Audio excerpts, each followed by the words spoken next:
Hello and welcome to the Morning Skate Podcast. I am your host, DJ Mitchell, here with Matthew Moody to go over Tuesday, January 14th, 2025 NHL Daily Fantasy and Betting Slate. Matt, how are you doing on this fine Monday night as we record?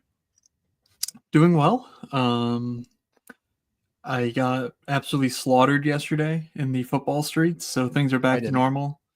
Yes, so I heard, Mr. DJ. Yeah, so that everything's as it should be. We've got a 3-game slate on Monday, followed by a 13-game slate on Tuesday, and I'm not going to complain about it though, because now we've seen the other side. We've seen DraftKings take these massive slates and turn it into a main slate and a late slate that don't overlap. And I don't like that either. So for the purposes of this show, yes, there are 13 games. Yes, I will bitch and moan about not knowing everything about all 26 teams in action tomorrow because, I don't have that sort of time in my life. But just know it could be worse. It could be worse. Mm-hmm. And therefore, we'll put in the work and we'll make sure we have the best lineups possible for Tuesday's slate. So how are you doing? How is the football knower? How's that ball coming? Yeah, I had one sweat, and then the rest was like pray for min cash and get bailed out by a Jalen McMillan catch in the fourth quarter. My sweat was like, but I wouldn't even say I had a legitimate sweat. It was like, I probably can't win huge money, but man, can I win a good chunk? And I won a nice little chunk, a few $100.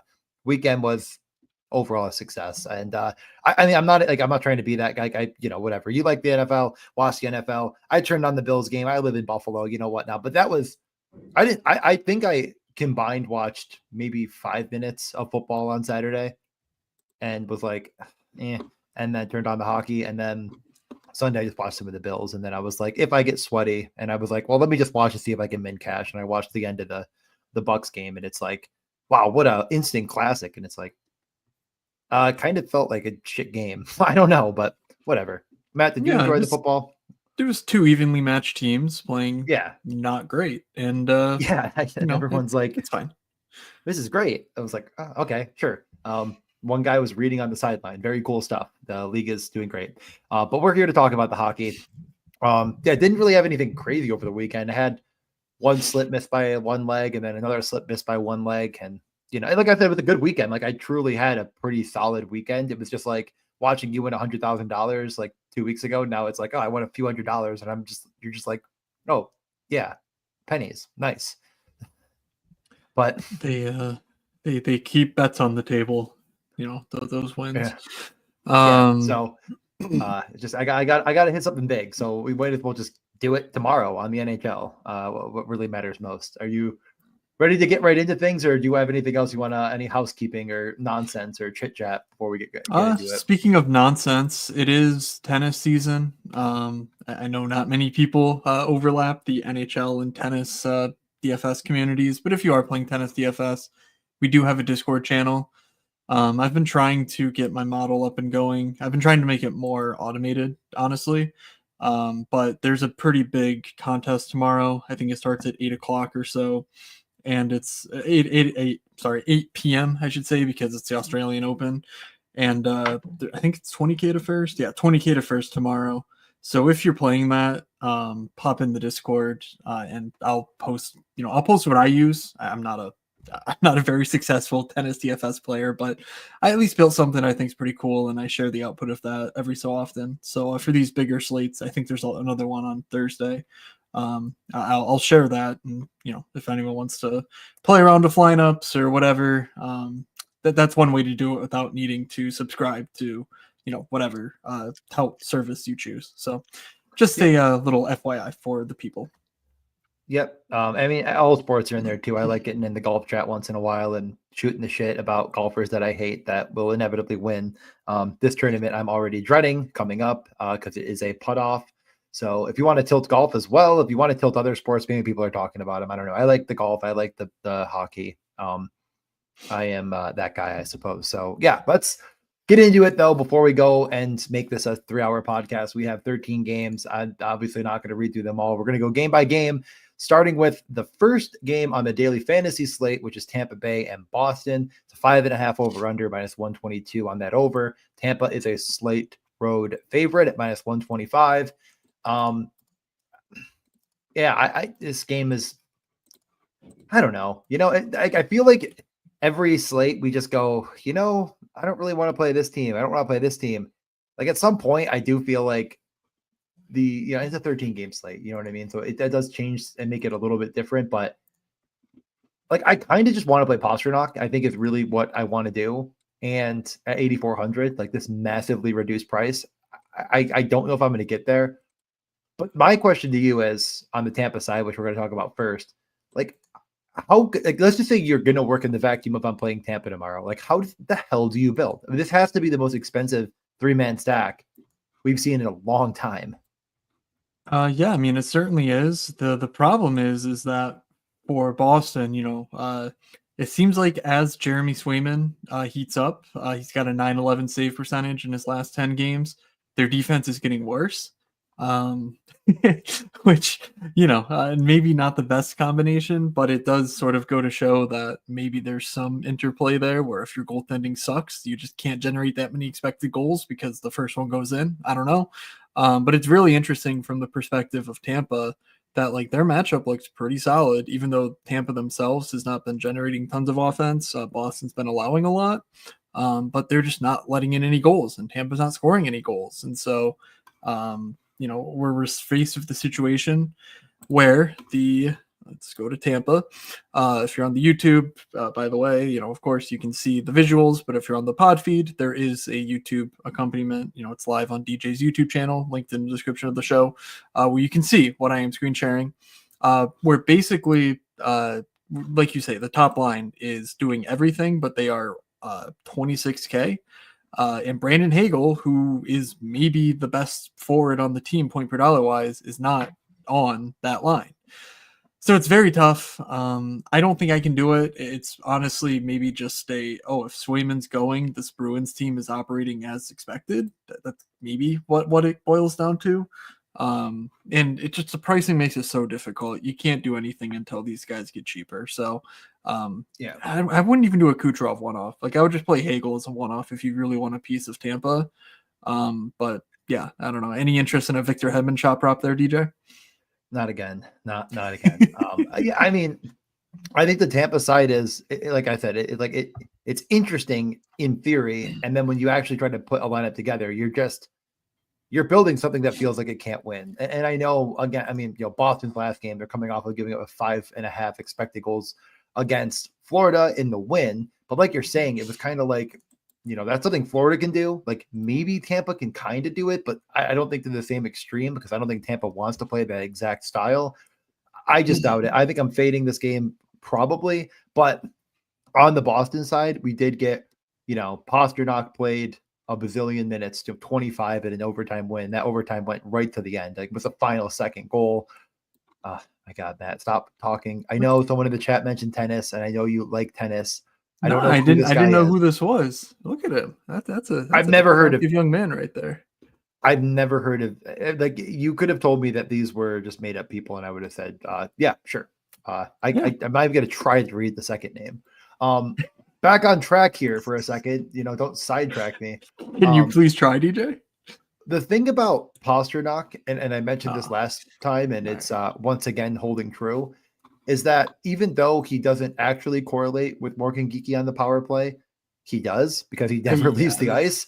What I'm showing is not right power plays, by the way, because they went to this and then immediately gave up on that. You're right, they did start with that too.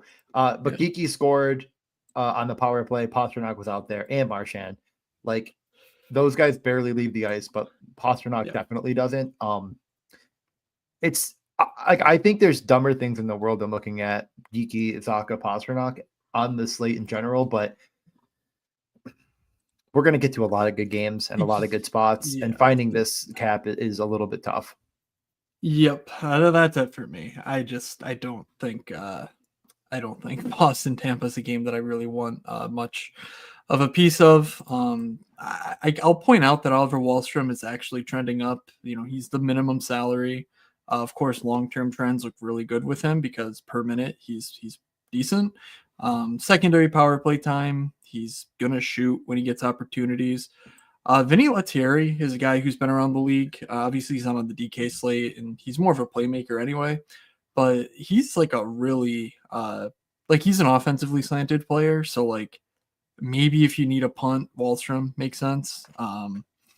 It's not like he's going to be on the power play with Pasternak. Like it kind of feels like if Pasternak stays out, it's because he's playing the Wallstrom position. So like it's not like it doesn't really make sense in that direction. But again, 6.8 expected fantasy points last 10. Gotta assume that's a career high for Wallstrom over any 10-game stretch. So he's actually doing stuff in Boston, and we do like to see that. So I don't know, just shout out Wallstrom. Dallas at Toronto. Yeah, I mean, Wallstrom literally is putting like 3 shots on net a night in 9 minutes, and it's just whatever. But yeah, Dallas and Toronto is next. Another game that doesn't sound that ideal to stack into. 5.5 over under -122. Tell me where you've heard that before. It's a little bit closer to a dead pick 'em. Both teams are minus money on the money line, -112, -108. Thank you for increased VIG. I mean, it's probably not going to show up as the greatest game in the world. I don't know. I mean, my lean is definitely like I'd rather just stack Toronto, but these prices on Dallas have come down to such a low amount that I could be taking a second look. But what are your thoughts on the Stars? I think this game is really attractive from a stacking perspective. I mean, the 5.5 total's ridiculous. I'm gonna guess that's gonna be bet up to a 6 or 6.5 by morning. I mean, that's just like I get I'll it. bet it right now, live on air. Because I'm brave. Tip it. And so the idea is that Dallas is actually turning a corner with Jason Robertson.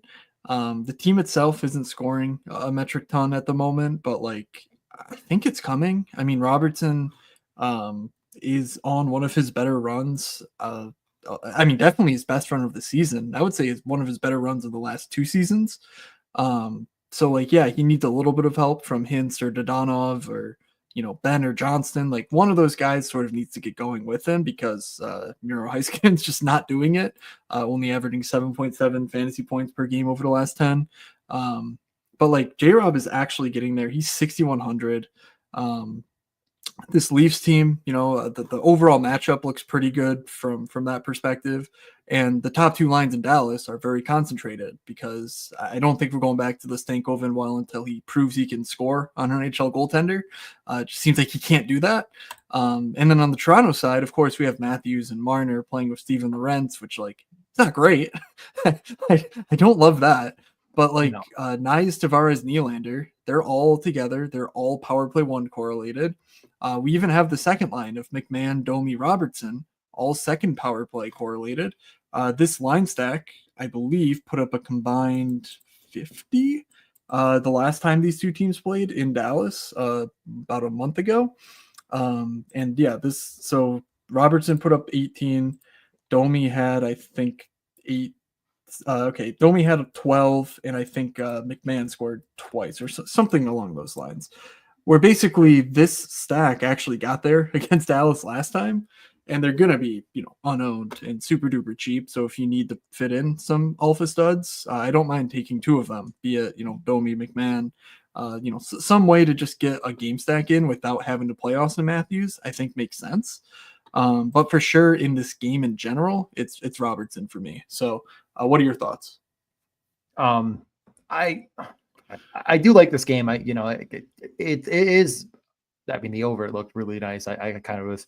The more I thought about it, the more I'm like, wait a second. God, I think the easy part is Toronto, like you're saying. I mean, there's a clear 5 guys that you could kind of mix and match a little bit. Like I obviously don't play Lorentz. I think that would be pretty foolish, but you could go the Matthews Marner route. You could go with the full line stack, probably the preferred method, and especially get the price it's at.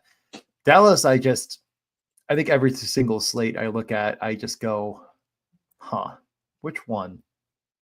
And I pick wrong. Man,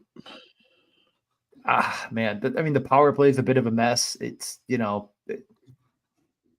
I don't think I have a strong stance. I really don't. I think I keep continuously going back to the Wyatt Johnston well and saying which line is he on, and right now it's Ben and Duchesne, and I think that's just what I lean. But in reality, I don't know if there's anything that stands out in a massive way other than I agree. Like Robertson does Yeah. stand out So enough, but just to put some numbers behind the Robertson, yeah, last 10 games, he's averaging 13.2 expected, 13.4 actual fantasy points per game. Without sorting manually, I believe that is maybe sixth on the entire slate. There's 26 teams in action. Keep that in mind. He's somewhere in the top 10 range.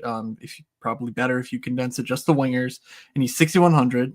Definitely not one of the highest price wingers. He's got 63 shot attempts over those 10 games. He has 4 goals and 9 assists. Like that yeah. is, And he's that is old dragging Robo. Rupe Hintz.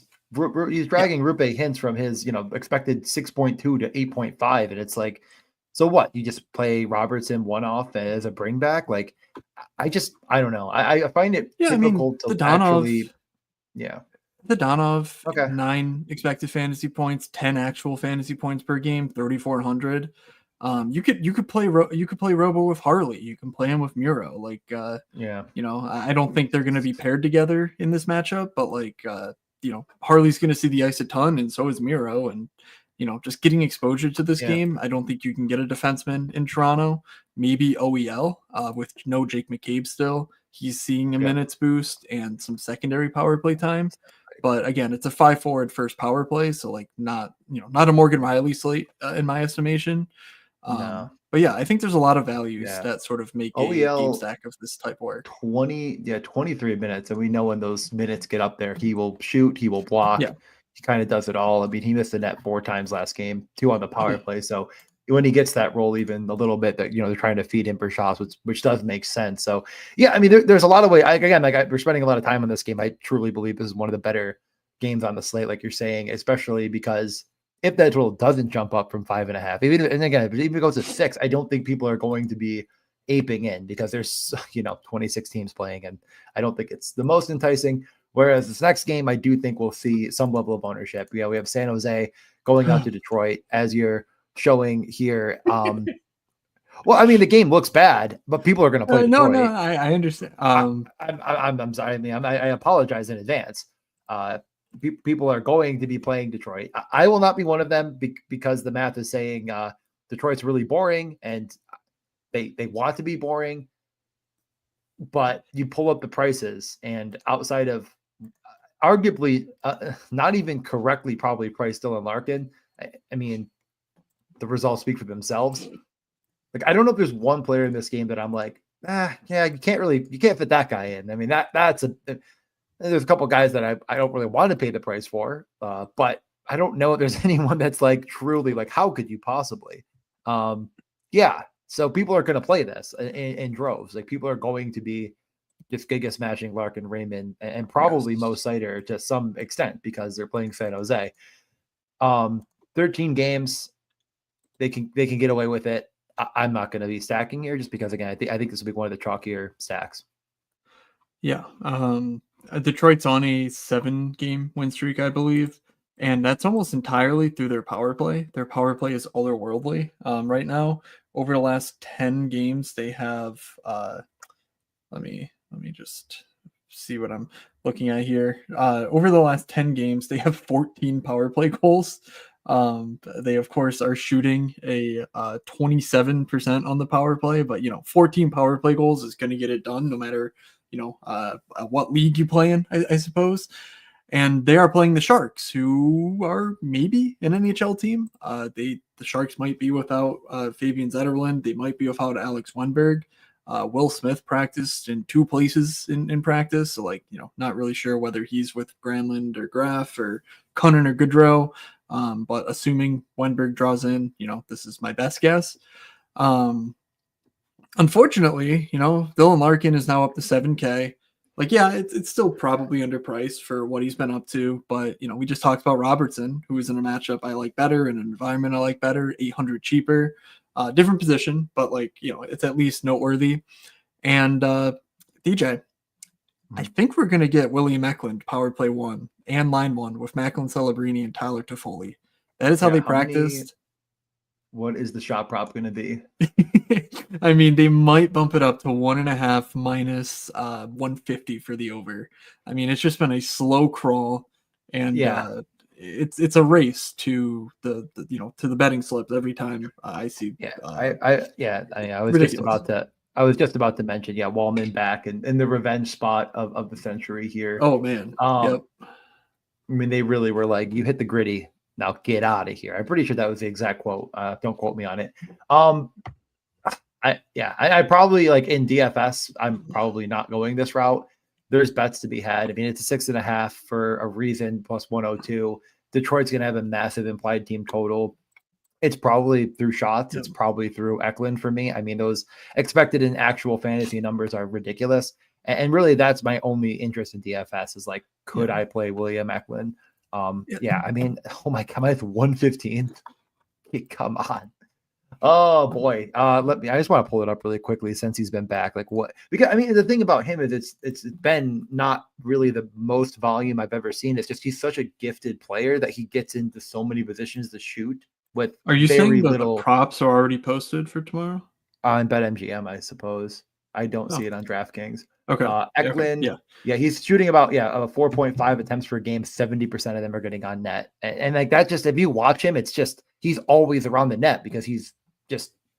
I mean, I don't really know how I Yeah. could He's describe it really without just good. watching him. He's just He's a he's really really good good hockey. player.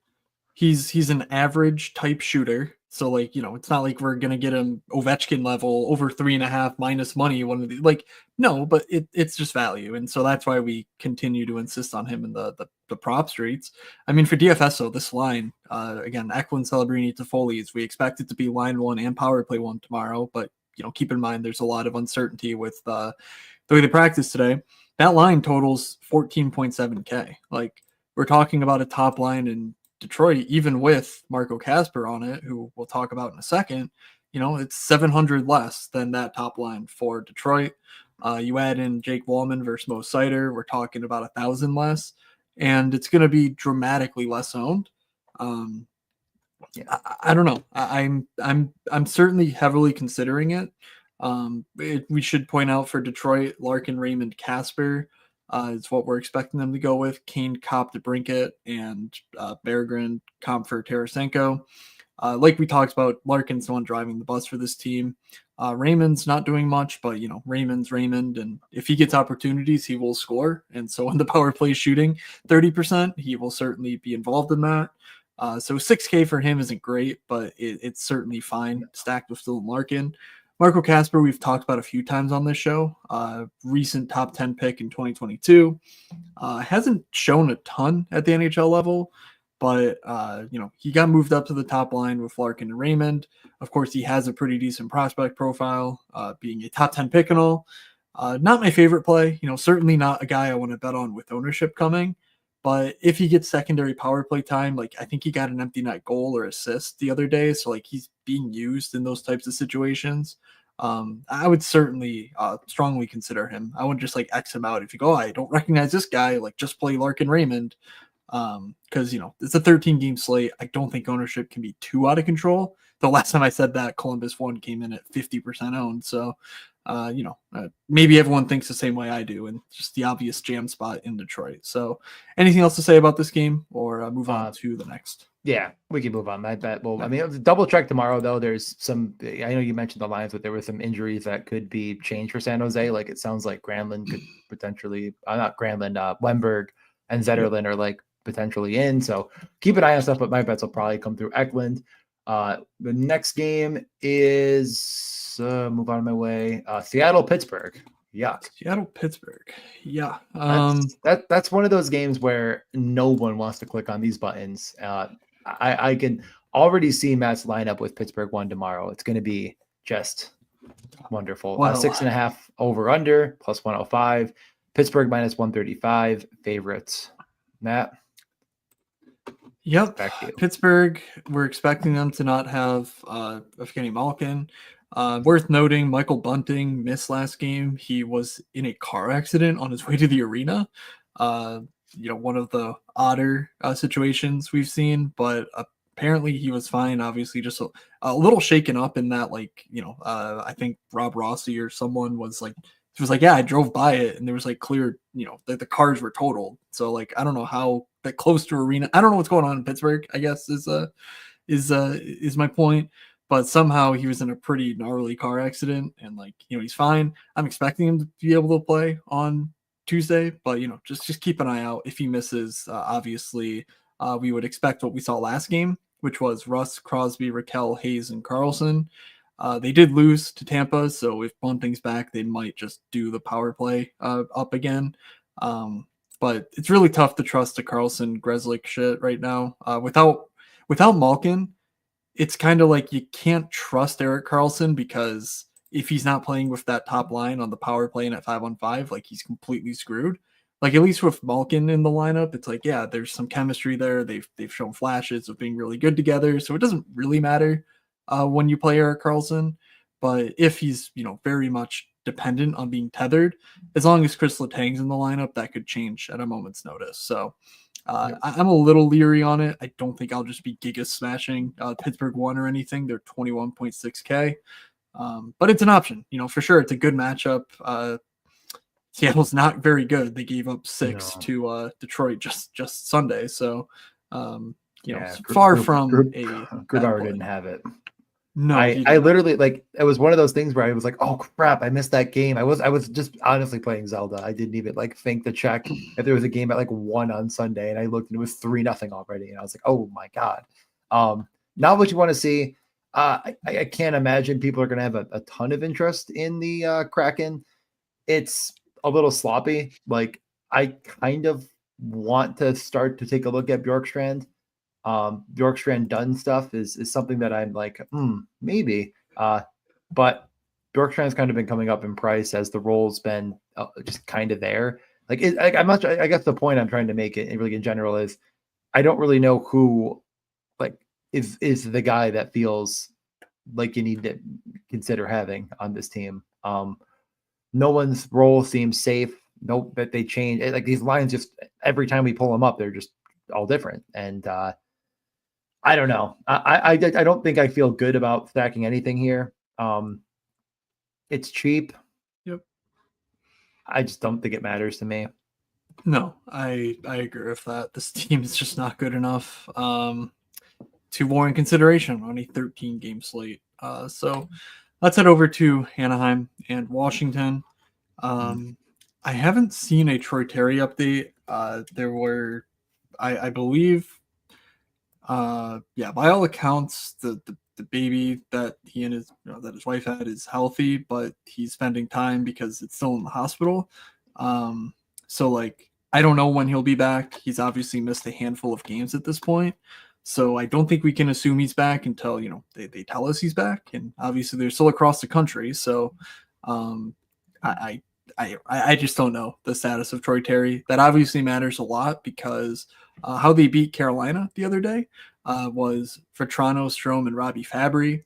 Colangelo, we'll talk about him in a second, Carlson and Killorn, and then Cutter, McTavish, and Leeson. Of course, time for the Cutter victory lap, scoring twice on Carolina.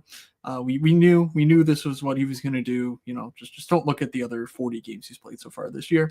Also noteworthy, they played all three of Minchikov, Lacombe, and Zellweger. And guess who wasn't on the power play? Olin Zellweger, not on the power play. Guess. Not Smart. A fun season here. Not a fun season for me. Smart. Yeah. I don't know. I don't know what to say about this team. So, I mean, here's one thing to say before we get to Washington, where there's some news and some interest. One, of course, Jackson Lacombe, like whatever, donkey smash. He's leading the team in fantasy points last 10 games. It's not even close. He's just nuking. I mean, everyone just being left in his wake. 4,300. I don't see it continuing, but like it's hard to argue results. Yeah. Otherwise, up front, McTavish and Cutter have both been really good for their prices. They're a combined 6.8K. Like you're not talking, breaking the bank. They played a lot together. They, of course, both shoot a decent clip. And obviously Cutter, he just scored twice. I think his first multi-goal game in the NHL. Like that's the exact sort of player I could see putting up, 10 goals in the next 15 games. And we're like, yeah, that's what he was supposed to do from day one. And, he he had 100 shot attempts before his first goal, so he just lost his power play job. And like, you know, he's never going to win it back because Cronin's a donkey. But like, you know, they were giving him all the rope he could possibly manage, and he's like, I can't do it. I cannot score a goal. So 3,300 for that is very interesting. Of course, McTavish, we've talked about for years as being like one of the best prospects in the NHL, and having an awesome rookie season and just falling off a cliff. So like maybe he's back. I don't know. Final cheap guy, Sam Colangelo, 2,500. Like we mentioned, he's with Carlson and Killorn. He was on that top power play, which is Colangelo, Carlson, Vetrano, Strome, and Lacombe. So like if they have a power play one, that's it. And Colangelo was a guy who did really well in the NCAA last year. He's an early second rounder from 2020. So, like, we're talking about a guy with decent prospect pedigree. By all accounts, he was playing really well in the AHL before his call up this year. So, like, this is a guy who's been there. He's done it. He's averaging 8 expected fantasy points in his, in his showing so far in the NHL. So, like, there's something there for the minimum. Again, there's a lot of cheap options on this slate and in this team. But Colangelo is certainly one of them, especially if you're trying to stack, a Jackson Lacombe team. If you just want to troll me, Colangelo is a good option. So, DJ, thoughts, or do you want to go to Washington? I could take a look if you need the minimum sal punt, but I'm probably fading it. Like Washington's a good team. There's certainly some options to play because they're playing Anaheim, and I do think that maybe some of the Anaheim stuff gets a little overblown, but they're still bad. They're bad defensively. I guess they may have gotten a little bit better defensively, but I don't even know if that's entirely true. Like Gudis, Trouba, Dumoulin, I don't know. These are guys that I think you could exploit. Yeah, you pull it up. Ovi, Dubois, top line, top power play, Protoss along the ride. I don't know if Protoss. I don't know if Dubois' top power play. In all honesty, I don't think they practiced that, but they did practice Dubois, Ovi, Protoss in practice today. Yeah, so I don't know. I'm interested in Washington. It is sloppy to stack, but I do love the Chychrun Ovechkin situation. It just feels like the concerted effort to get Ovi to as many goals as possible has been a lot of fun. I don't know. I mean, what are you thinking you're going down on the Washington well? I don't think so. The problem is that their play was really sustainable, and then they just stopped playing good. And they just sort of said, "Hey, goalie, like you got us," and Logan Thompson's like, "Yeah, I got you." I believe Lindgren is, Lindgren was put on IR, so I think they're just gonna have to ride Logan Thompson. But if they wind up starting, an AHL guy, I think Hunter Shepard actually could be like a pretty good goalie. I guess in the future, maybe right now he is. I don't know. But he could be a name that we know, but like he's just sort of their third by default in the AHL. So like if they need to go to an untested goalie, maybe that sways things a bit. But they've really been relying on Logan Thompson. In his on the season, Logan Thompson has been probably the best goalie in the league. He's got a 919 on the year, a 930 over the last 10 starts of his. So, like, he's 18-2-3. Again, 18-2-3 Logan Thompson is. If this guy starts, like, yeah, Washington just might not have to do anything because they can get up 2-1 and then just play patty cake until it's overtime in the empty netter. So, like, this team... Yeah, they're not playing well right now. That's for damn sure. But it also doesn't really matter because they're going against Anaheim and like whatever. Dubois 4K. It's a little pricey. Ovi at almost 9K. Certainly too much for me. If they were playing a bit better at the moment, if someone like McMichael was really going, I would have more time for this.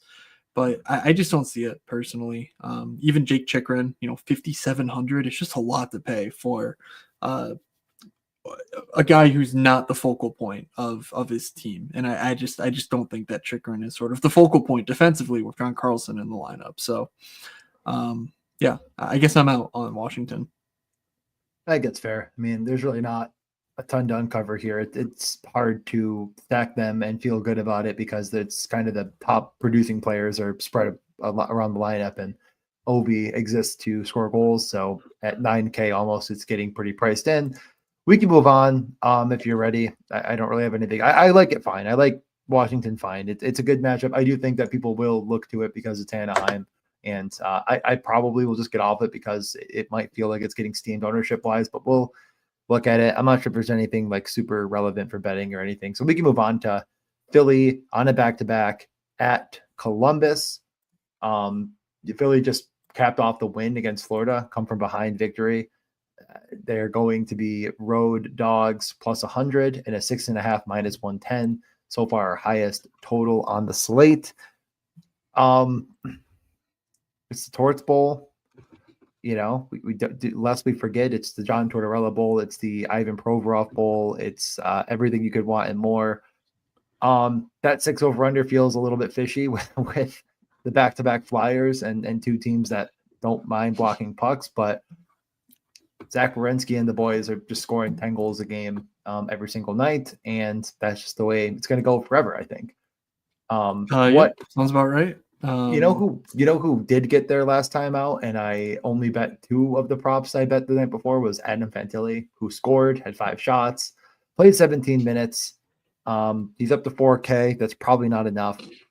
I mean, I'm obviously going back to it all. I bet the goal, bet the point, got them both on I think it was like the second or third shift of the game. It was pretty early on, I believe, when he scored. But yeah, the attempts were there, the expecteds were there. You're pulling it up. No, I'm pulling up what Philly did to Florida. Philly absolutely murdered Florida. Again, they were trailing for some of this game, but like, I don't know, they put the boots to the Panthers. 2.2 expected goals. Reinhart obviously went psycho mode. The score is shorty, but like, I don't know. This team is just, Philly's just pretty good. I don't see Columbus being, a challenger to that end. Maybe goaltending is what does the Flyers in, but like, I don't know. You could say that about literally any team in the NHL, I think. So yeah. I'm struggling to see a real reason to play Columbus outside of just Zach Werenski go Burr, because the top line is now 17K, even with Fantilli on it. It's cheaper, but like not a ton of fun to pay 17K against the Flyers for anything. And the Flyers top line, like 15K, but like, I don't know if Tippett's not getting there like he didn't against Florida. I don't know. I guess to me, it's sort of like you just ride the Michkov wave when he's hot, and right now he's shooting a bunch. So like maybe that's a way you could go. But yeah, I certainly don't like the Columbus side, but they're at home, so like they're going to be 20% owned. I don't know. Every time. Well, I mean, again, the Fantilli thing does help, but every time you think how much more expensive can they get, they find a way to get another 4,000 more expensive, and you're just lucky that Fantilli is easing the blow. But 7,100 for Marchenko. I mean, there was a time I remember. I'm old enough to remember when Voronkov was 3K. Like, I was there. He was 2,800 actually. What am I even saying? Like, guy was 2,800. He's at 5,800 DraftKings dollars now. Dmitry Voronkov. And I'm not saying he hasn't been great. This is a guy that I was betting. I was always on him. Like, and Zach Werenski, a guy that I was saying, like, you should draft him in Best Puck. He is the most expensive player on the slate almost. Like, not literally, but like, he's like 4th. It's McKinnon, Kucherov, Matthews, Zach Werenski. 13 games late. There's a 13 teams playing, or 13 games, 26 teams playing. That's the math there. He's a 4th most expensive player on the, like, I get betting if you want to bet, and like, it's just Fantilli is going to be far and away the best price because he is the beneficiary of all of these guys being as good as they've been. But my God, if you play this in daily fantasy, I don't know what to tell you. Like, you've made a mistake, and if you win, you key in Haw, and I take my keyboard and I'll bash over my head, not because I'm spitting out nonsense, because I'll be angry because they got away with it again. Okay, so note to self. Just play Columbus, you idiot, because it'll make DJ sad. And we know if it'll make DJ sad, it's bound to happen. They call that the transitive Cleveland Browns property. It is that. But I think that you hit the nail on the head. It's Michkov night. It is Mateev Michkov night. Here it is. You were right. Matt Bay.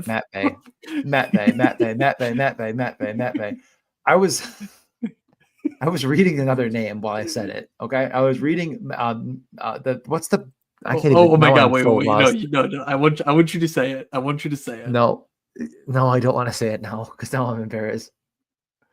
Matt Vichuk.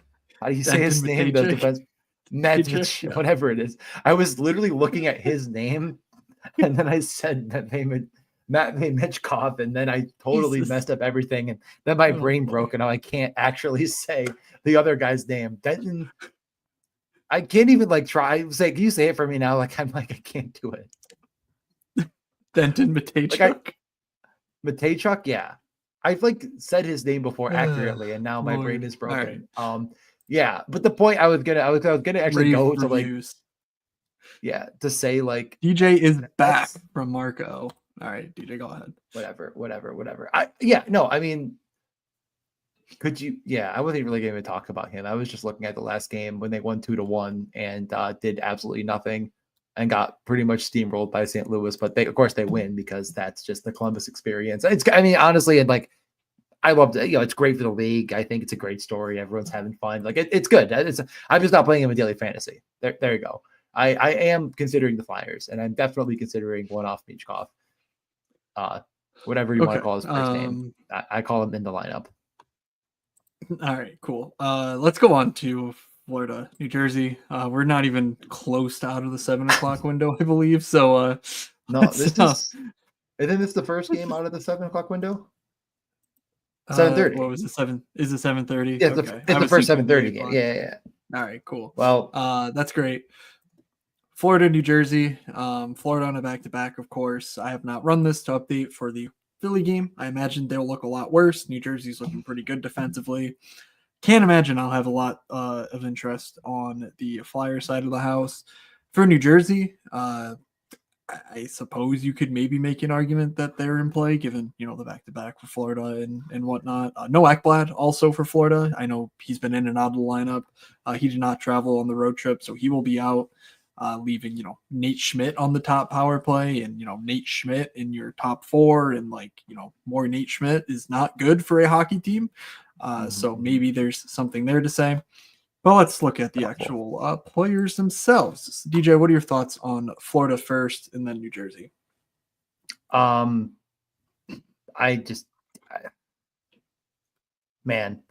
against the Devils right now feels a bit foolish.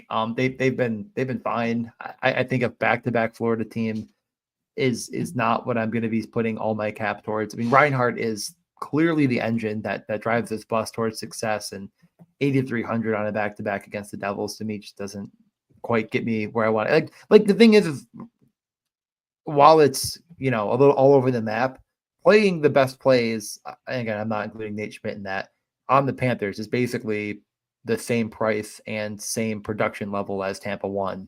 I might as well just try to make Tampa 1 work. Who cares? I don't need to punt Erod. I don't need to punt Nate Schmidt. And I'm just not playing that way tomorrow. I think there's a few middle range and some one-offs that I really like a lot that I think will end up making the build. And it just doesn't include Florida on a back-to-back against New Jersey. Okay. Makes sense. No further notes. We'll just note that Nate Schmidt absolutely sucks. He does nothing when he's on the ice. He doesn't do anything. I think he got a secondary assist today. So whatever, he got your 5 points. Yeah. What else did he do? He had 21 minutes. He had 1 hit, 1 block, 0 shots, and that one assist. And he's going to get played tomorrow. He's going to be he's going to be he's the new Cam Fowler, Jackson Lacombe for sure.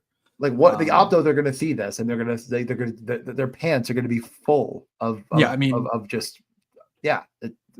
caked down there. Please go on. It's going to be a cake show, and they're just going to jam them in, and then the keyboard Smash Bros will have Nate Schmidt. Yeah, I have a hope that a Boakfist draws back in and takes over the power play and just puts these donkeys to rest, but whatever, not really a big deal. I don't think there's anything to like on the Florida side. For New Jersey, same old. Maybe the bottom 6 is different. I didn't look, honestly. I just checked that the top 6 was as expected in practice. And it was. Jack Hughes, 9K, one of the best plays on the entire slate. 16 expected fantasy points over his last 10, 13 actuals, both of those, of course, near the top of the league. Dougie Hamilton has looked pretty solid, but under the surface, there's a bit of troubling time on ice. We've talked about it time and again, but basically the Siegenthaler-Kovacevic pairing is their shutdown pair. So they get a bunch of minutes, and Luke Hughes, Brett Pesce is just their top pair. I mean, by minutes, by 5-on-5, that is their top pair. So you're effectively playing Dougie Hamilton just for the power play. Not to say that he can't get there, but it's very unlikely that Dougie Hamilton puts up like 27 points at 6,200 without one of Hischier or Hughes absolutely nuking. And then, of course, from there, Nason and Bratt make for good third plays as well. So it seems pretty simple what you're doing if you're playing New Jersey. But DJ, thoughts on the matchup? You're hoping that a back-to-back Florida Panthers team gets frustrated and takes a bunch of penalties. That's sort of the way you're building the Devils out, is it's a penalty fest. And if it is a penalty fest, anything can happen. Yeah, I know that the matchup doesn't look good on paper regardless. The Panthers, it's not like all of these professional athletes play their second game in 2 days for the whatever number of time in their career and they just forget how to play. Like, it's going to be fine. I think this game doesn't really set up well. I honestly like the under 6.5. Like, it's minus 135, but seems a little something. I don't know, dude. The drive from Philly to Newark, it's like an hour 15, man. Like I know when I play hockey 2 nights in 3 days, I actually need immense amount of bed rest. But these guys can handle it. I'm assuring you of that. God. I just don't see what stands out, because again, I know Adam just mentioned Dougie Schatz, but Dougie Schatz can instantly fail if they get the lead and they stop playing him. And I know he will still shoot from time to time, but you're really trying to thread a needle. I don't think there's really much here at all that I'm obsessed with in any capacity. It's probably just through Jack Hughes in the betting market. If you're going to go that route, maybe there's a point prop, but obviously we need to see the numbers. I got to run some stuff tomorrow, go through puckluck.com and then check these numbers. But yeah, no, this game I think stinks from a fantasy perspective, and it's incredibly expensive. You're paying through the nose for something that seems bad. So I'm not going to do that. Yeah. Speaking of, this game stinks. Ottawa's on the slate. They're playing the Islanders. Ottawa's been one of the least fun teams in the league, pretty much all season, but especially as of late. Islanders are trying to creep their way back into the fun land, with Matthew Barzal, anything is possible. So I won't entirely discount the matchup on the Islanders side. But looking at Ottawa, they just beat Dallas, so expecting them to remain. Kachuk, Norris, Batherson, Giroux, Stützle, Gaudette, technically, though they just sort of third wheel, a bunch of guys to that top 6 role there.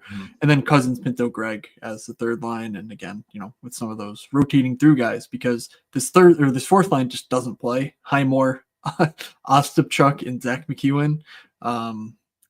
It's obviously there's a lot of depth concerns with Ottawa, one might say. But yeah, they're loading up Brady, Norris, and Batherson. Any interest in that line for 18.8K there, DJ? I mean, I think the logical answer is no. It's a very low total, 5.5 minus 118 on the over. Islanders are a slight home favorite, so super low team total. Brady's incredibly expensive. I will say that Brady's finally been bad again. We have not seen a stretch of games like this where Brady isn't just lucking into assists and finding goals from 1 foot in front of the net and all this nonsense. So at some point, I kind of want to buy back in. I just don't really know why I'm doing it on a 13-game slate against the Flyers when Brady's still 8,600. So it's probably a no here, but I truly don't think you're incorrect by doing it. I have some tentative interest in the other side of this game. I'm not, the thing is this is the same thing that happened with what was the team I'm thinking of? Hold on, I'll think of it, but there's another team that I was just thinking about where it was we were yelling from the top ropes, you got to just change one thing and maybe it'll work. And I'm sitting here watching the Islanders, and every time I'm just how do they not unite the top power play? How do they just continuously suck on the power play and just never put it together? Well, it's together now. Horvat, Lee, Nelson, Barzal, Dobson. Lee, Nelson, and Barzal will not cost you much. Anders Lee has truly been good. I know 5,400 feels wrong, but in this scenario, I think you could probably do it. It's not the best matchup in the world. Maybe you just kind of tuck this idea away and you save it for a better Yeah. game environment. But like, it's not bad. Like the thing is, Matt Barzal lifts all boats. I know it's not been a great season with the injuries and whatnot, and I was really, really, really hoping for a Matt Barzal renaissance. A full coming together, 90-point type season I was hoping we could see something magical, and it hasn't come together. But the guy just every night, I mean, you're watching him be the catalyst of offense, making the plays happen. But even his secondary assist, it's like, oh, he did everything, like he did all the stuff, and then passed it. There it is. Yeah, I could consider it, but I don't know if I'm going there on the slate. Yeah, if you take the chat sentiment into account, Wookie fired Travis Green yesterday, obviously the Ottawa coach, and Tom, NOI are being fun again. Of course, that's Lee Nelson Barzell. Line is dominant. All those things are true. Maybe some steam comes in on a 15.3K. And Islanders, calling them Islanders 2 on the sheet, probably Islanders 1 if you're looking at projections or whatever. But yeah, that line makes a ton of sense. I would definitely play Brock Nelson in such a build. He's been abnormally cold just from a everything perspective. But like you said, the power play was sort of split up, and I think that hurt him. And we know that when this power play is truly going, it's he and Barzell sort of running the show. And Noah Dobson, not to discredit Dobson for sure. But there's really no reason for Brock Nelson to be 4,700. Like, I think that's a pretty good play. But it's not like you need to one off him when Lee and Barzell are right there too, and they're just good. Been good. You look at that Utah game, and Lee, Nelson, and Barzell all had, I think, more than 6 attempts. They had 2 goals. They hit the post. It's one of those things where it's like, the actuals don't always get there because, well, they're a little bit older. Maybe they don't have the same finishing they used to, but like, it can all come together one night. And it's a tough game to stack, but it's not, well, it's a tough environment, but whatever. We can keep moving. Another back-to-back here. Obviously, there's 3 games on Monday, so there's going to be a few because there's 13 games. Tonight, we have, the, what's his name? I was going to say the Jay Bolmeister Bowl. That's what I was going to go with here. The Calgary Flames and the St. Louis Blues, the Blues of St. Louis, if you will. The Flames on a back-to-back. They're just, I think, about to finish off Chicago as we're recording. They're 5-2, I believe. Most of the things have changed. Nope, 5-2 right now over the Blackhawks. So they'll be going from Chicago to St. Louis. Game environment looks bad. Neither team looks standoutish. Again, we for the 9th time, there is a back-to-back here. If you heard me say that before. Total is a 5.5 minus 120 on the over. The Blues are minus 155 favorites. There's some value here on both sides. Matt Coronado just continues to be amazing, and Dylan Holloway just continues to be amazing. I could conceivably see where you one off either of them. Matt Michkov is the other one. I'm going to say his name correctly one more time so people don't think I'm a true idiot. Yeah. These are 3 one-offs that all make a lot of sense. The Meach man.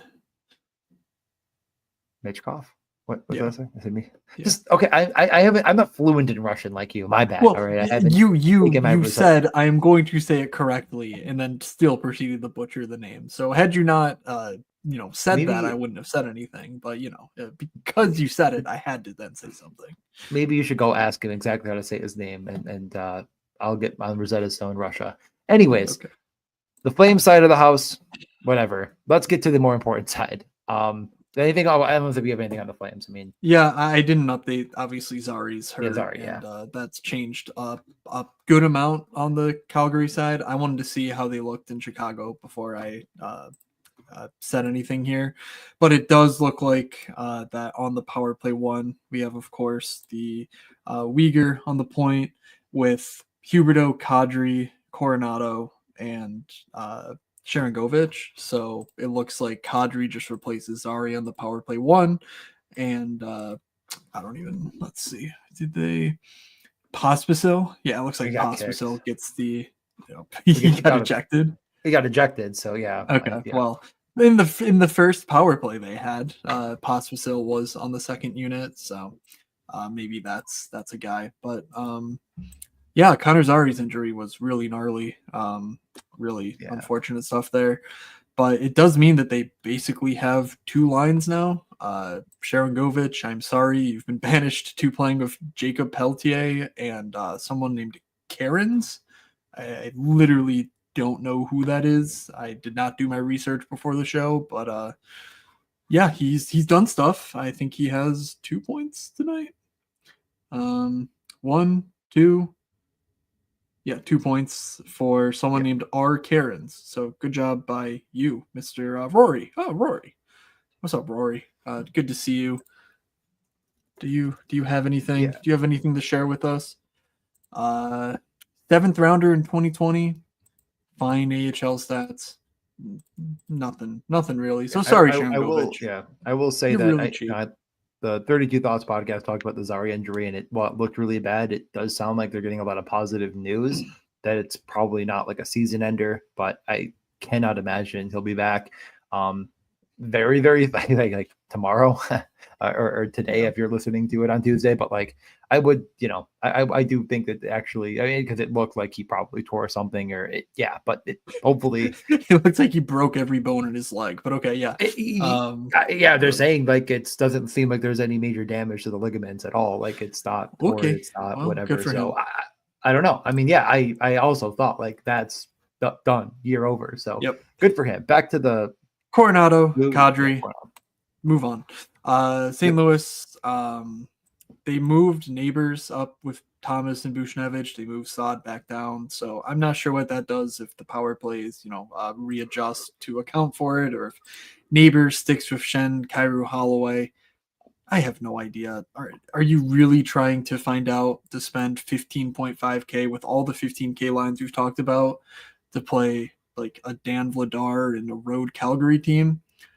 I guess you can, but man, does it feel gross? Almost 5K for Holloway, 6,500 for Kairu. Maybe I'm just not a believer. But that feels about where I go. It's been a good run. Thank you guys. But we are going to look elsewhere. Especially because I don't expect Cam Fowler to get any less owned. I mean, if Jackson Lacombe and him are pulling, they're probably going to pull 9-10% ownership with the way they've been playing. And like, I just want no part in that because I do feel like it'll be artificially inflating, the guys around him. But we'll see. I don't know. Yeah. I'm not a ownership maestro, of course, the night before a slate. So It's stay tuned. I feel like it's a fine spot on paper and the price is fine, and I think the Blues end up getting at least enough ownership that might just keep me off of it in a conceivably pretty bad game. Like I'd rather just play the Flyers, like I'm saying. Even though they're on a back-to-back, like I still think I'd look to that route against Columbus over going with the Blues against the Flames. So it's going to be tough for me to actually find them. We have a few more games.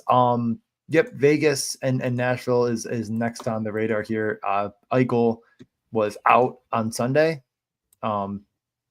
I don't think we got any concrete news if he'll be back or not. But I haven't seen anything. Yeah, I haven't seen anything either, but kind of an unexpected upper body injury out on Sunday. Haven't heard anything confirming either way if he'll be returning. I guess that completely changes the entire dynamic of really this game entirely. Vegas the Vegas sports books, I should say, have over 5.5 at -130, and basically the Predators is a small favorite and at home -108. That doesn't make me feel incredibly good about the fact that they think Jack Eichel's going to play. They probably know better than us at this point. Let's work on the assumption that he is, I don't know, whatever you have on the sheet, I guess. Whatever, but there's no sense in. But eventually we'll know. But we should probably know tomorrow. We're in a bit of a crisis of players getting sick and missing multiple games. I don't know if the flu bug going around is just worse. This was upper body. Didn't they say it was upper body? Nah, they said it was illness, unless they updated it post game. But before the game, the team account said he was out due to illness. Oh, maybe I'm wrong. I thought I could just be wrong. It doesn't matter. It could be sick. We'll have to see if he's in or out. Yeah, I'm pretty certain it was an illness, but anyway, the general consensus is that illness shouldn't be more than one game. But like again, that I think we've seen Patrick Laine miss an entire week with an illness, and like who knows, maybe with him it's something a bit different than your standard player illness, given his history. But like, I don't know. I would like to think Eichel just comes back and, it's him, Barbashev, Stone. We got Barbashev back over the weekend, by the way. So that's like a big change for them. That line together is just nails. They're really, really good. You're no longer having to hope that Brett Howden or Victor Olofsson or Tanner Pearson is able to just kind of hold their weight.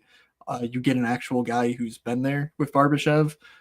That full line stack is going to cost you 20.7 if Eichel plays. Mark Stone's super expensive, but you play Mark Stone for the ceiling. So if you're stacking Eichel, I think that's where you would go. The second line took on a bunch of responsibility with no Eichel. Olofsson actually got replaced by Dorofeev on the power play one, which of course, if Eichel misses that, I should say, if Eichel misses, I would also expect William Karlsson to be on the power play one in Eichel's place. Yeah. So like, that's pretty interesting. Olofsson got bumped off because he took a terrible shot on a 5-on-3 with a broken stick. He just like flung it at the goalie for no reason. He got a whistle. So like, Dorofeev and him are very interchangeable. So at least keep an eye on that because, it's not like the pricing makes a ton of sense. But if Eichel misses, that line is 15K, 14.8.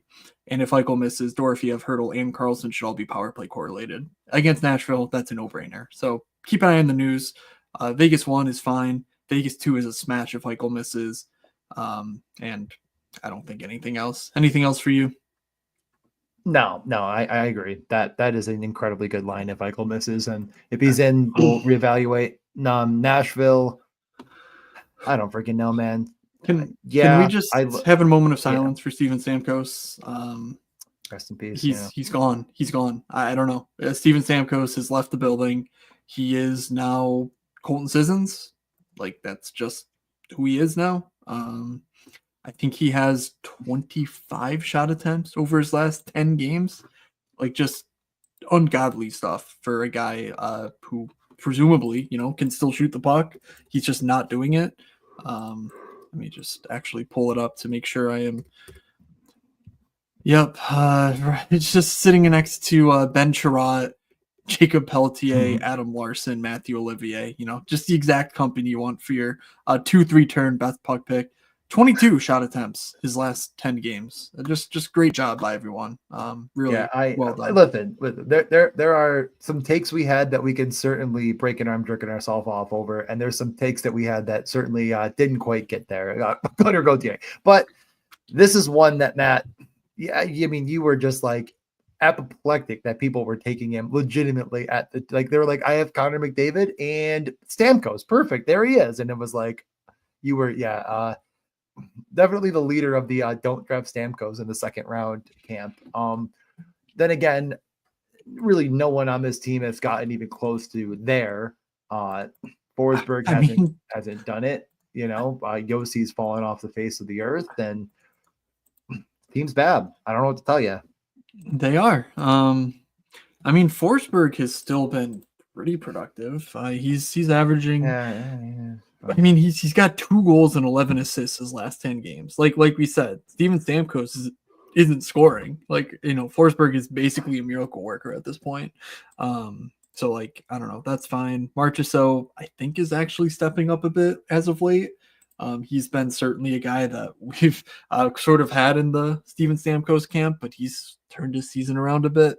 But yeah, the pricing here makes sense, especially with no Eichel if he misses. I could be convinced that a Forsberg, Marchessault, or even just an O'Reilly, Forsberg or something like that, getting pieces of the power play that are still, with the pulse are in order. Because of course, Ryan O'Reilly has upside. He gets those defensive minutes if they're winning for empty net goals and whatnot. I don't know. I at least could squint and see a reason to stack around Philip Forsberg at 7,200 because that's a pretty disrespectful price. Team's problems considered. Yeah. All of a sudden, Matt is going to join the people. Remember when everyone was just like, not everyone. You just would turn the cards over and they would be 20% owned. 15, and just 15, 20 every night. Yep. Every night. And it never got there. And I feel like at some point people got burned enough that now the prices are the prices. And luckily you don't have to play Colton, Steven Stamkos, Sissons. So it does make itself, but like, yeah, I don't know. Am I doing it? Probably not. Can you do it? Yeah, I think it's allowed. I mean, the price is right, as Bob Barker once told us, but I'm not doing it, but you can. We have Okay. 3 more games to get to, a couple interesting spots, some good news and notes. I feel like we've given a lot of lukewarm takes so far as like I kind of like this team, but then again, there's 26 teams to pick from, and it's not like a slate where it's like, oh, like you got to pick one of these, 10 teams. So, we have to, yeah, but we have another game that, yeah, not maybe the one that many people are going to be like, oh, finally we're getting to 5.5 Vancouver at Winnipeg, minus Yep. 166 on Winnipeg.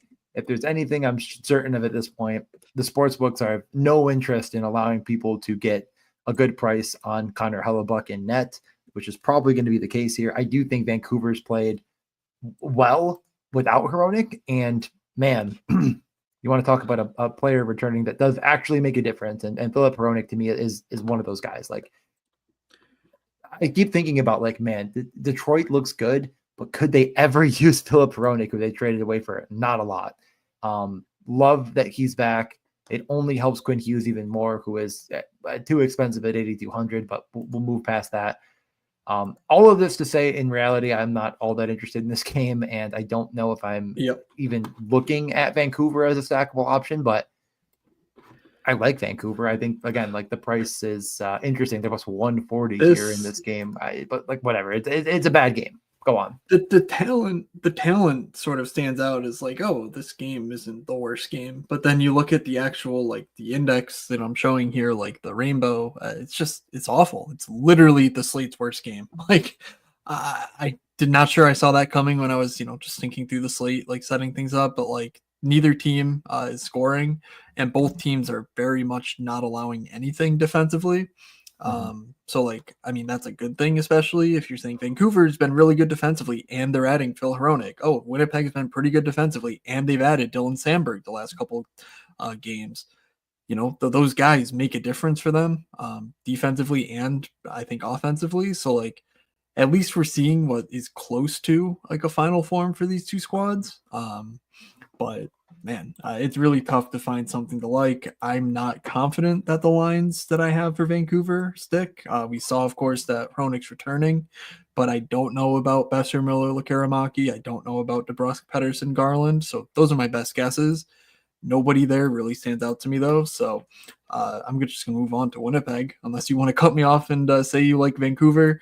Winnipeg won. Ungodly expensive, 22K. I mean, they've been good, sure, but like, I don't think I'm finding 22K under the couch cushions to play on Mark Scheifele, Connor Velarde stack. I think Nemesnikov is he out? Yeah, I think he's out, and Adam Lowry slid up, which like, sure, that's an upgrade for Adam Lowry, but like, does it really matter? I don't think so. So is there anything here you like, or are we just saying, oh, it's a bad game, move on? Yeah, lowest total on the slate from the sports books, and you see them win, 3-0. Connor Hellebuck, another shutout. He has as many shutouts as he has losses, and who led them in ice time? But Iafallo, he's out there with Lowry, just putting the game to bed, making everyone go night-night, making the game boring. That's what Vancouver wants to do. I'm not Vancouver. That's what Winnipeg wants to do, and I think that Vancouver too is just playing this defensive system right now. It just no, there's no sense. There's no way to. You're being different, but I think it's unnecessary. There's a couple more games here with New York at Colorado and Montreal at Utah. Interesting stuff, I think, in both of them. This is not the one I'm going to be putting it all on. All right. Yeah, Rangers, Colorado. Just throwing it out there once again. Colorado, not very good yet. They're going to be super owned. Rangers have really turned things around, underlying their performance. Not only that, but now they're getting Hedel, they're getting Kreider back in the lineup to basically supplement their third line. So yeah, I'm going to say the great McKinnon fade of 2023, 2024, 2025 continues. But the Rangers side, I think, is actually actually interesting. These are confirmed power plays, by the way, from practice. Yep. So Panarin, Trocheck, Lafreniere. We've talked about them for the last week or so, but they're 17.6K. I mean, all power play one. Cooley's Zibanejad, Kreider. That line is going to run you about 10K. Of course, Zibanejad been decent. He's not getting much results wise, but he's 4,300 and he's actually at a decent expected fantasy point clip.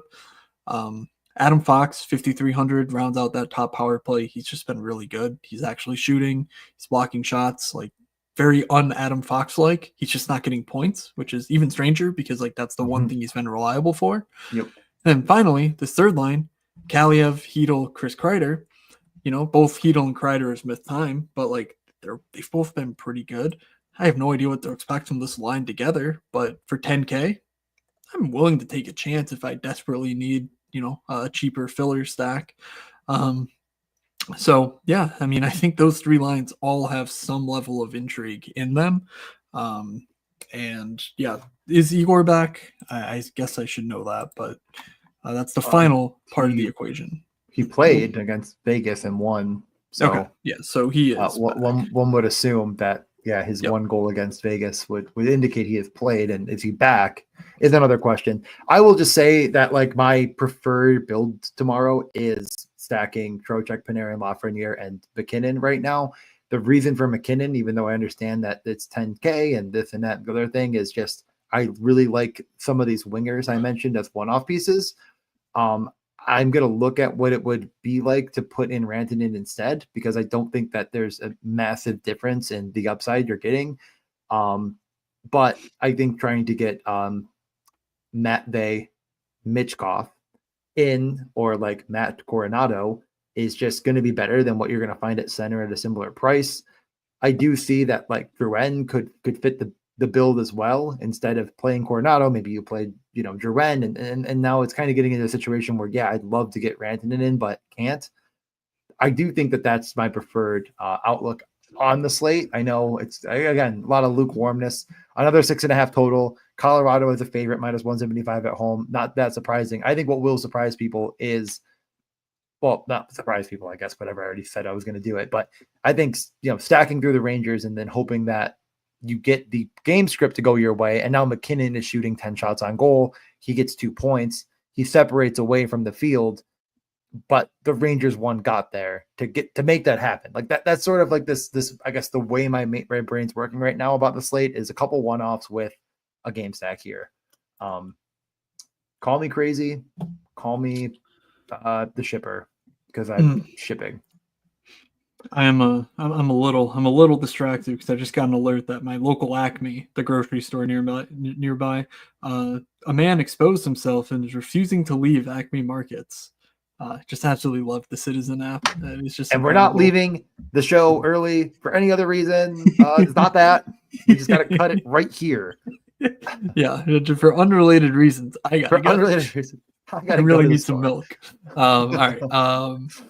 The final thing, sausage sale. Okay. The final thing that supports some Rangers action is that Colorado looks like they're going to be without both Josh Manson and Sam Girard. That means, Devon Toews, Cale Makar, and then Drouin, McKinnon, Rantanen. Like, those 5 guys are those 5 guys. And to be fair, they do trade chances more so than they are like just absolutely dominant. But if we're talking about, the depth in the Rangers, their bottom 2 pairs are Cal DeHaan, Sam Walensky, Keaton Middleton, and John Ludwig. We're talking about guys who simply aren't NHL players to go with their forwards who already aren't NHL players in the bottom 6. So that is why I do think that a somewhat deeper Ranger squad is actually of interest here, with Hedel and Kreider back. But anyway, I understand your point about McKinnon. Totally understand. Jonathan Drouin, 4,400 is going to be quite popular. Confirmed power play 1 and line 1. I just, I'm not playing into that sort of a matchup. So I'll just play Matthews or Ovi instead, honestly. I would consider not being a coward personally, but interesting. I have not considered that. All right, fine. I will ask the final question about this game, and then we'll move on to the final game of the night. If you're stacking the Rangers, are you thinking, you know what, screw it, I'm playing Igor Shesterkin Oh, yeah. and you're not playing Colorado, of course. Like you're saying, Yeah. 7,100 though. I just feel like you're just saying like, okay, like if you're not playing Colorado, like again, my scenario where I'm saying play McKinnon and Drouin, of course not. But like I was gonna say, I actually think if you're stacking Rangers, you're just clicking Igor and saying that they win and he gets 35 saves and yada yada. Well, what's even more like noteworthy is that Colorado is not generating much by way of expected goals, but they're basically league average in shot rate too. So it's like they're taking, and it's the exact McKinnon effect that you would expect. Like they're taking a bunch of shots. They're not quality shots. Igor's Igor, the Rangers, the Rangers, like they're gonna bleed those all day long. I think if they're in a positive game script, yeah, you're gonna want Igor. 7,100. Like, yeah, if I can't find the 300 and need to go down to a Dostal or Gibson or whatever, like, fine. But yeah, I'm not overly worried about it. All right. Final game, Montreal, Utah. Montreal looks pretty good. Utah, sad news that we got from right after I'd posted the Thursday show was that Dylan Guenther was out long term. Josh Stone, an immediate 1-to-1 replacement for him. I mean, that just makes the team worse, but like how much worse? I don't know. Josh Stone is a decent prospect. I don't think he's Dylan Guenther, but like it's not like Dylan Guenther was the player he was to end last year, where he was like killing penalties for this team and like really relied on in all situations. Like they sort of settled in Guenther as like their offensive ace. So they're missing that, which of course I think just takes away from DFS in general. The other noteworthy thing on the other side is that the Montreal Canadiens do have Patrick Laine back in the lineup. That's going to recalibrate a lot of how we thought about their lineup over this stretch, where when Laine was out, the Cole Caulfield show was back on. It was Cole Caulfield left, Cole Caulfield right, Cole Caulfield up the middle as far as their offensive playbook. And that's just not the case with Patrick Laine in the lineup. On the power play, Cole Caulfield defers to Laine, maybe rightly so, but like, it just kind of sucks to see Cole Caulfield's, supernova kind of get extinguished by the presence of Patrick Laine, who does absolutely nothing for fantasy except score goals. So it's like, are you getting 21.5 or are you getting 3? Well, it's a flip of a coin, really. So I have some trouble with this game. I don't really know if I want to buy the Canadiens because they've been really good lately. All last week, they're in the playoff spot if it ended today. And like, yeah, that's good. They've been playing really well. It's just a matter of defense for them. Their defense has been cleaned up. And like, is that a game environment I really want to target if the reason they're better is because they're better defensively? So what are your thoughts on this game? Are you interested in any stacks or one-offs on either of these two teams? I really like the Keller, Schmaltz, Cooley, full line, full power play, like you said, and it's stuck in practice. There. And they played it last game. It's stuck in practice. It's power play 1, like you're saying. Oh yeah, the team gets worse because Stone and this and that. But like, I think they just get a little bit more one-dimensional. And that one dimension played a lot of minutes. Cooley was killing penalties, 23 minutes. Mm-hmm. Like, actually, I don't remember. They actually ran penalty kills in practice that I looked at. Let's see if that stuck. Ooh, DJ going deep in the weeds here. No, it did not. But that's fine. It doesn't need to stick. Yeah, I'm sitting here looking at this line and thinking to myself, if this was maybe 1 month ago, and we had full top line, top power play, 20 plus minutes at home against Montreal, I mean, it would have been absolute giga smash fest. And now Montreal has one good month of hockey, and we're just like, all of their sins have been absolved. This team is actually good. It's a good team. There's no red flags on our end. I'm not buying it entirely. I think it's a good team. I think there's still a lot of warts. There's a lot of players that are just either a little bit past their prime, not quite NHL quality. Not a bad team. It's a bad team. It's not a horrific team. It's probably the way I'd put it, which is probably the case. They're trending in the right direction. Then they kind of fall back down again.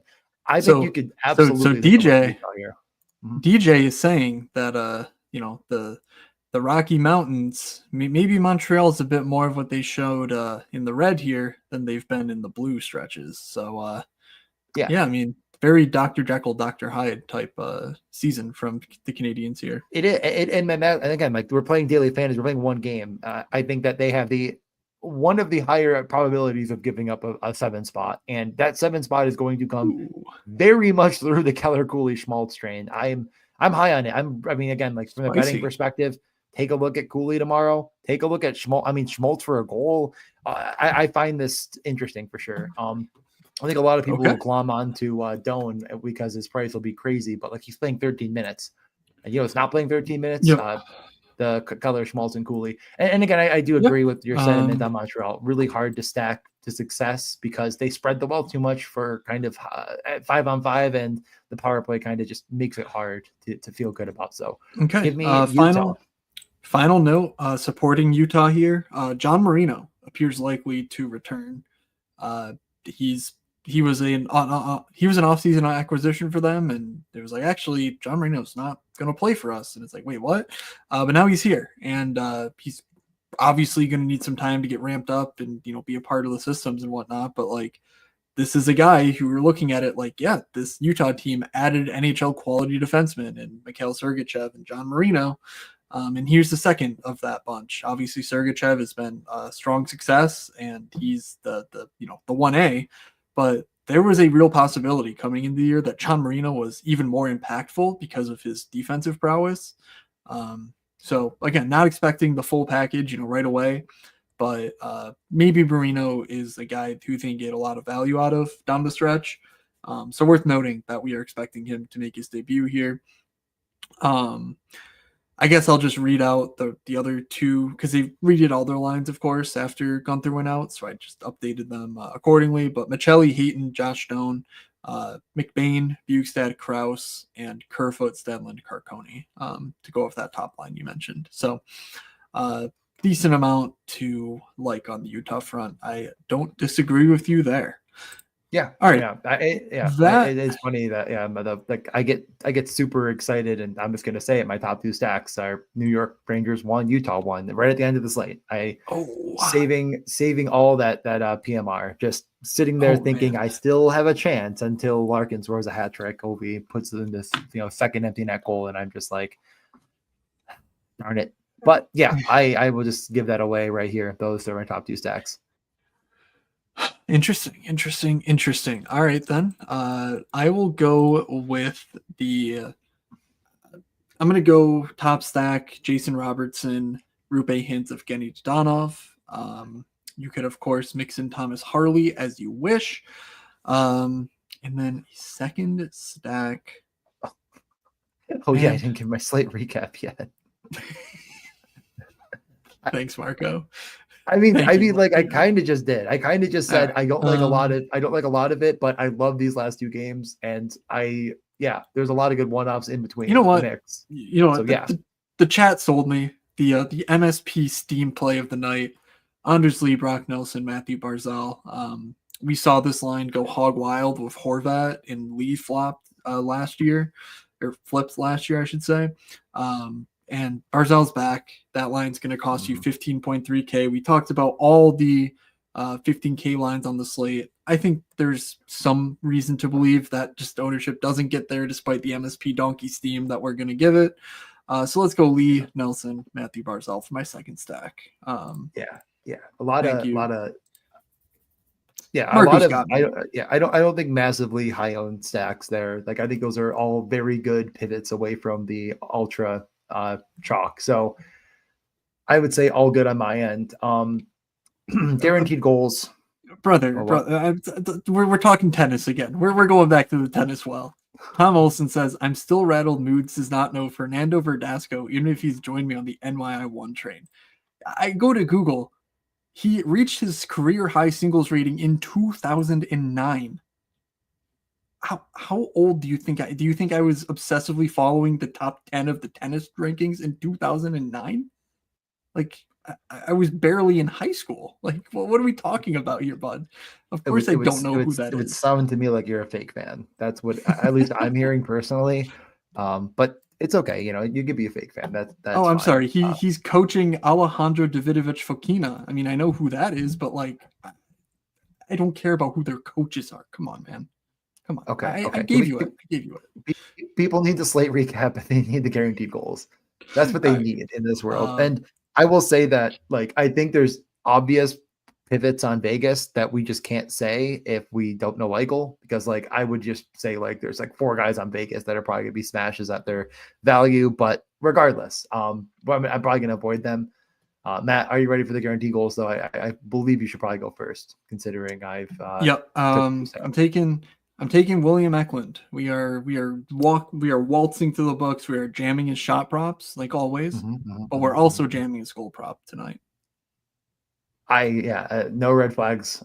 That's just an easy one. I don't think it takes too much thinking. I'm gonna also go the cheap route. I'm taking Matt Day Mitchkov.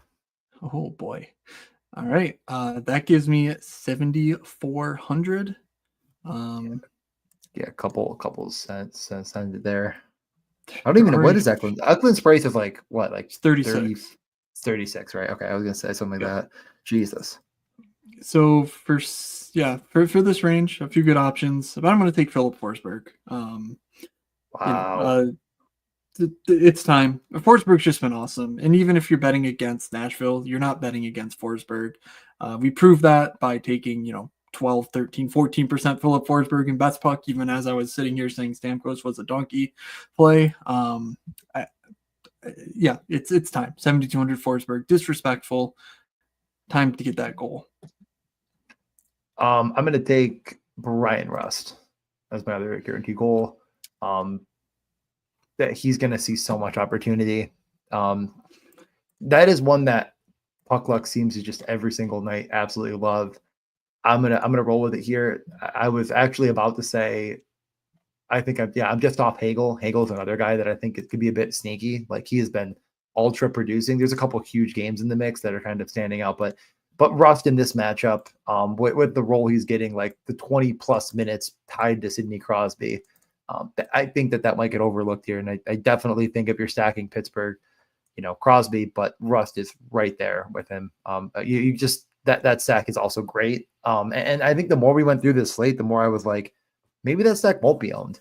Like I kind of thought that would be sort of an obvious, like people are going to play Pittsburgh one, no Malkin, etc.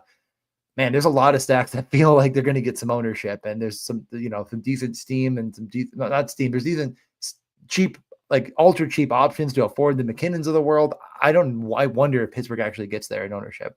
So, yeah. Thank you, Stoner. Yeah, thank you. We much appreciated, buddy. Yes. All right. I think that's good. Yeah. So slate recap. We really like Dallas, Toronto. Pittsburgh is interesting.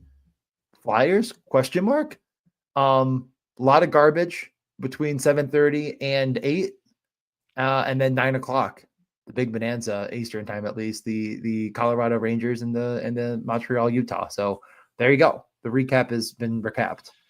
They're capped. The re has been capped.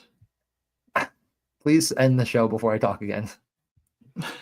Well, I don't think you want me to talk, because I'm just gonna tout the MSP Discord, tennis talk. Pop in there. I will have my sheet up. There's 20K to first, so if you just want to throw in $25, see if you can turn it into 20K. Everyone's just picking names. It's a really stupid DFS sport, but it's a ton of fun. It's a great sweat. ESPN Plus has all the matches and whatnot, so we'll just plug that because I don't want to see the tennis lobby go to die. It's really fun. Anyway, thank you all for tuning in. Make sure you sub to my newsletter, moods.beehive.com, if you haven't already. Doing about a weekly write-up. We're getting to best puck playoff season. I think we've got like a month or month and a half to go until that happens. So there'll be some, best puck stuff in the aftermath of all that over on the newsletter. And of course, we're also coming up on a premier DFS slate. I think the 26th to the 28th is the 360. And I will be recapping that on the newsletter as well. So lots to come over there in addition to the about weekly slate write-ups that I do. Make sure you subscribe to DJ's YouTube channel if you're on the pod feed. That'll help us out a lot. And of course, if you're watching this on YouTube, this is on your Apple Podcast platform. So, leave us a review or whatever you can do to help us out. Much appreciated. Best of luck on Tuesday night. From Doug, from DJ, from myself, have a good Tuesday, everybody, and we will see you.